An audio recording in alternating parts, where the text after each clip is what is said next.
శ్రీ గురుభ్యో నమః. జయ శ్రీమన్నారాయణ. శ్రీమతే రామానుజాయ నమః. ఆండాళ్ తిరువడిగలే శరణం. ప్రియ భగవద్బంధులారా, ధనుర్మాసోత్సవంలో ఈరోజు 9వ పాసురము గోదామ్మవారు అనుగ్రహించారు.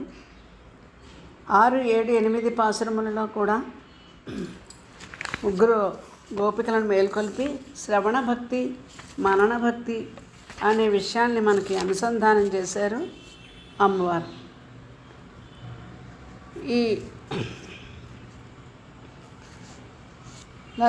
చేసి ఈరోజు పాసురంలో భగవద్ అనుభవంలో నిష్ణాతయ్య వశీకారావస్థలో ఉండి ఒక అద్దాల మేడలో నిద్రించడం అంటే మనం అనుభవిస్తున్నట్టు బాహ్యమైన నిద్ర కాదు.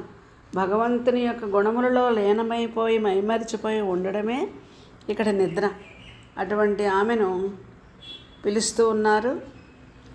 ఈ ముగ్గురు గోపికలను మేల్కొల్పారు నిన్నటి వరకు. 4వ ఆమె, ఈమె ఎటువంటి ఆవిడంటే ఉపాయము ఉపేయము కూడా భగవంతుడే అని విశ్వాసంతో విశ్వసించి ఉన్నటువంటి ఆవిడ.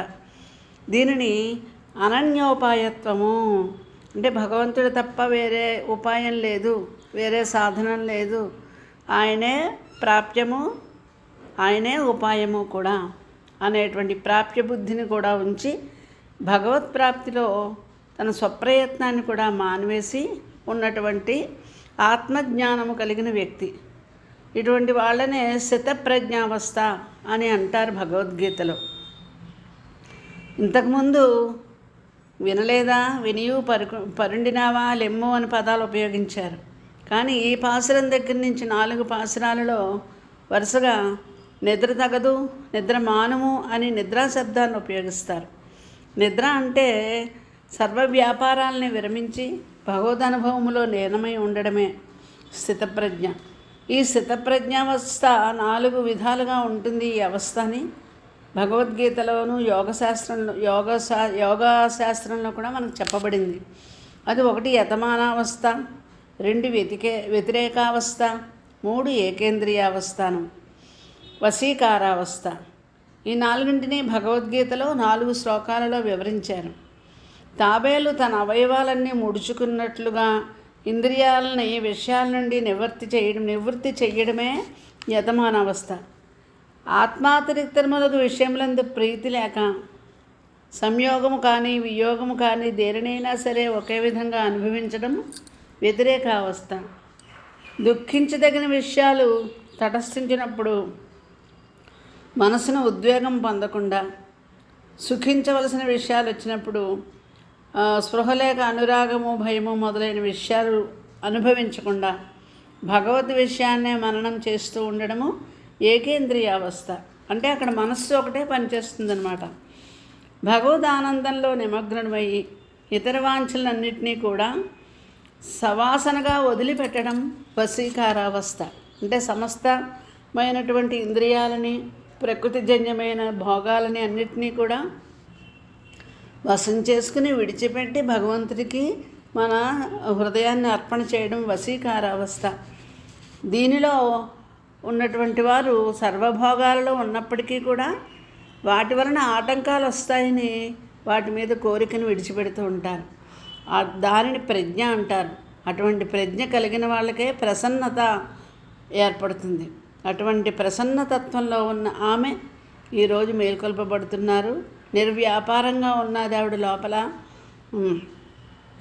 గోపికలు వచ్చి భగవానుడి ఉపేయము, ఆయన్ని పొందుదాము, రామ్మ నీ కంగారు లేదా, నీవు ఈ విధంగా ఉన్నావేమిటి అనేటువంటి విషయాన్ని చెప్తూ ఆ లోపల ఉండేటువంటి గోపిక ఉపాయనిష్టలో పరాకాష్ఠ, భక్తి పరాకాష్ఠలో ఉన్నది ఆవిడ. పైగా చుట్టూను ఒక అద్దాల మేడలో ఉంది. 9 రకాలైన దీపాలు పెట్టుకునింది. అగరవత్తుల వాసనలు అలముకొని ఉన్నాయట. హాయిగా నిద్రిస్తోందట. ఈ అద్దాల మేడనే ప్రజ్ఞాప్రాసాదము అంటారు. భగవద్ అనుభవం పొందడానికి ప్రజ్ఞయే ప్రాసాదం. ఇందున్నవాళ్ళు ఆత్మన్యేవ ఆత్మనాతుష్ట, ఆ పరమాత్మయందే వారి మనస్సు రమిస్తూ ఉంటుంది. అలాంటి స్థితిలో ఉన్న ఆమెను మేల్కొల్పుతూ ఉన్నారు. శ్రవణము మననము గురించి చెప్పారు. ఇప్పుడు ధ్యాన దశ గురించి ఈ పాసురంలో మనకి అన్వయిస్తున్నారు అమ్మవారు. పాసురం విన్నపం చేసుకుందాం. నీళాతుంగస్తనగిరితటీ సుప్తముద్భోజ్య కృష్ణం పారాఢ్యం స్వం శృతిశతశిరసిద్ధమధ్యాపయంతి సోచ్చిష్టాయాం సృజనిగళితం యా బలాత్కృత్య భుంక్తే గోదా తస్యై నమైదమిదం భూయ ఏవాస్తు భూయః. தோமணிமாடத்து சுத்தும் விளக்கெரிய தோப்பங் கமழல் துயிலலை மேல் கண்வளரும் மாமான் மகளே மணிக்கதமம் தாழ் திறவாய் மாமீர் அவளை எழுப்பீரோ உன்மகள் தான் ஊமையோ அன்றிச் செவிடோ அனந்தலோ ஏமெ பெருந்தியல் மந்திரப்பட்டாளோ மாமாயன் மாதவன் వైగుందన్ ఎన్నెండ్రు నామం పలవం నవిండ్రు ఏలోరంబాయ్. ఈనాటి గోపిక అద్దాల మేడలో పరుండి ఉన్నది అనుకున్నాం కదా. ఈ మేడ స్వచ్ఛమైనటువంటి 9 విధములైనటువంటి రత్నాలతో పొదగబడి ఉన్నదట. ఆ భవనంలో ఈమె నిద్రించిన తీరుని మన వాళ్ళు గోదాంబవారు చెప్తున్నారు. గోడలు కూడా రత్నాలే. బయటికి కనిపిస్తుంది, లోపల ఒక మెత్తని నిద్ర వచ్చే పాన్పు. ఆ పాన్పు చుట్టూ దీపాలు, దాని దగ్గర ధూపము. ఆమె పక్కనే వారి తల్లి కూర్చుని ఉందిట. వీరు బయట నుంచి పిలుస్తున్నారు, ఏమని? మామాన్ మగలే మణికదవం తాళ్ తెరవాయ్ అని చెప్తూ, ఓ మామ కూతురా, మేనమామ కూతురా, అమ్మా లేచి రావమ్మా, ఆ మణికవాటపు తలుపులు తీయవమ్మా, గడి తీయవమ్మా అంటున్నారు. ఇక్కడ ఉండేటువంటి 9 రకాలైనటువంటి రత్నాలు ఏమిటి అంటే, ఇవి నిర్మలమైనవి, పరిశుద్ధమైనవి. తోమణి మాడత్తు, ఈ రత్నాలు నిర్మలము.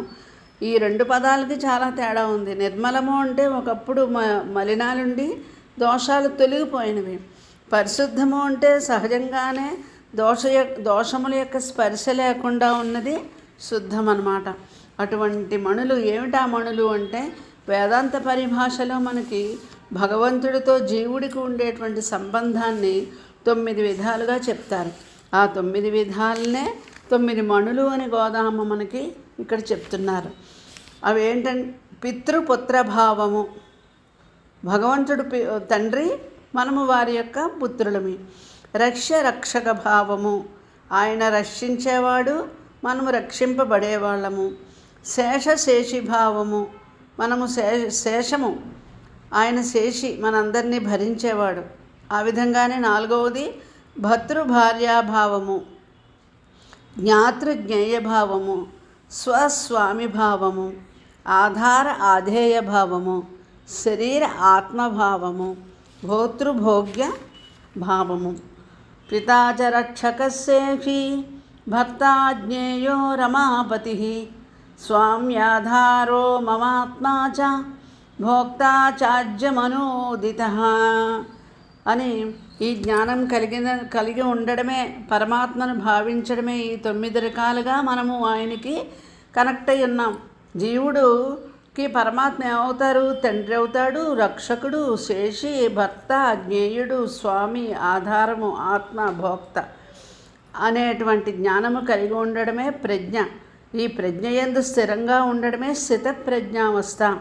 ఈ స్థితప్రజ్ఞావస్థలో 4వ దశే వశీకారావస్థ. ఆ వశీకారావస్థలో ప్రజ్ఞా ప్రాసాదంలో ఉండేటువంటి ఈ అమ్మాయిని మేల్కొల్పుతూ చక్కగా జీవుడికి ఉండేటువంటి ఈ భగవంతుడితో ఉండే సంబంధాలని చక్కగా గోదామ్మ మనకు అనుగ్రహించారు. పైగా ఇక్కడ ఈ పాసురంలో ఆమెను వరసలు పెట్టి, అంటే మేనమామ కూతురా, అత్త కూతురా అని పిలుస్తున్నారు.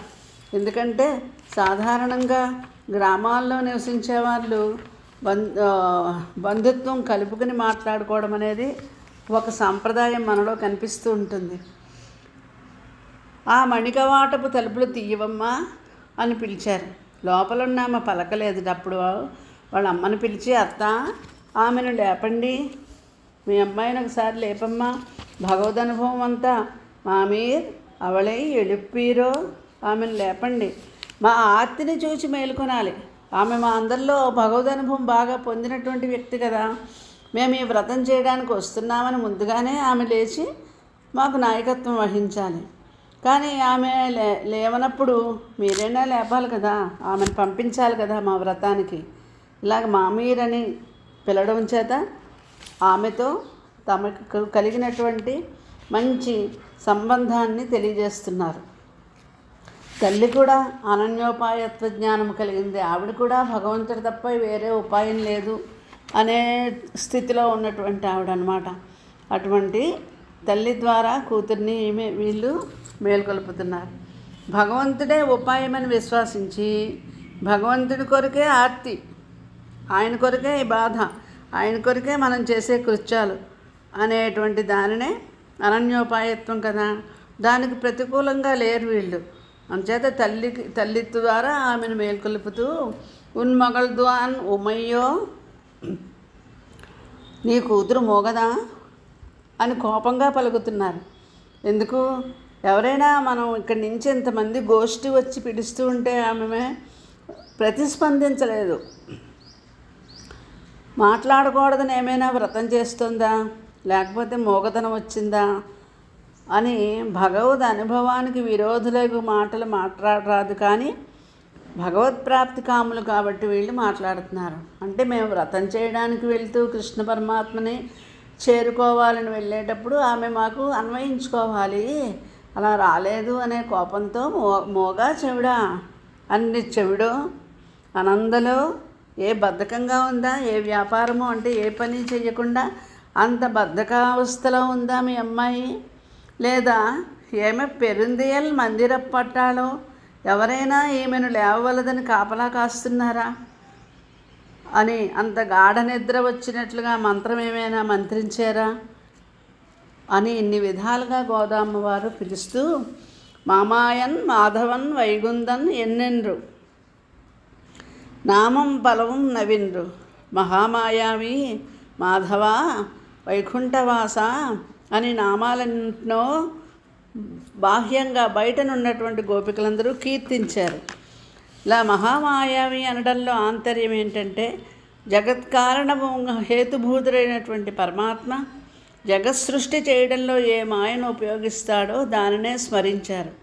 అలాగే ఆ పరతత్వము శ్రీకృష్ణ రూపంలో దిగాడు కాబట్టి నందవ్రజానికి ఏ మాయ ప్రదర్శింపబడిందో ఆ మాయను కూడా స్మరిస్తూ ఈ నవరత్న ఖచ్చితమైన ప్రాసాదం మనము నివసించదగిన భవనం అన్నమాట. జీవులందరూ ఏమిటంటే మనకు భగవంతునితో 9 రకాలైన సంబంధాలను అన్వయించుకుంటూ ప్రతి జీవుడు కూడా భగవంతుడితో సంబంధం పొందడానికి ప్రయత్నం చేయాలి. స్వామి కంటే వేరొక ఉపాయము మనకు లేదని గుర్తించాలి. తల్లి ఇక్కడ మేల్కొల్పబడినటువంటి తల్లి ఎవరు అంటే భగవంతుడే ఉపాయమని తెలిసిన ఆమె కుమార్తెను మేల్కొల్పారు. వీళ్ళందరూ కూడా అనన్యోపాయత్వంలో ఉన్నటువంటి వాళ్ళే. భగవానుడే ఉపాయమని గుర్తించి అన్ని వ్యాపారాలు చేయాలంటే భగవంతుడినే పొందడానికి మనం చేస్తున్నామని చేసినప్పుడు ఇతరులను కూడా అనుగ్రహించాలి భాగవతోత్తములు. అటువంటి లక్షణాన్ని మనకు అందిస్తున్నారు. అలాగే వ్యాపారములు చేయకూడదు అనే మాటకు అర్థం ఏంటంటే నీ కూతురు అలాగా మోగవలే చెమిటి వలె ఉన్నట్లు నిర్వ్యాపారం ఉండిపోతే నీవు చెప్పాలి కదమ్మా అని. ఇదంతా చేసిన వాడెవరు? ఆ మహామాయావి వైకుంఠనాథుడు అని ఆయన్ని కీర్తించి నీవు ఇప్పుడు బయటకు వచ్చి మా గోష్ఠిలో కలిసి మమ్మల్ని ముందుకు నడిపించమ్మా.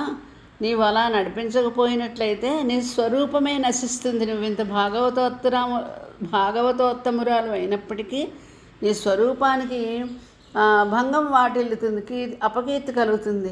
కావున లేచి రమ్మని చెప్పి ఈనాటి పాసురంలో గోదామ్మవారు ఒక గోపికని భగవద్ అనుభవ నిష్టలో అనన్యోపాయత్వం అనేటువంటి ఉపాయంలో భగవంతుడిని ధ్యానిస్తూ ఉండేటువంటి ఒక గోపికని మేల్కొల్పారు. స్వస్తి శోచిష్టమాలికాబంధ గంధబంధుర జిష్ణవే విష్ణుచిత్తతనూజాయై గోదాయై నిత్యమంగళం.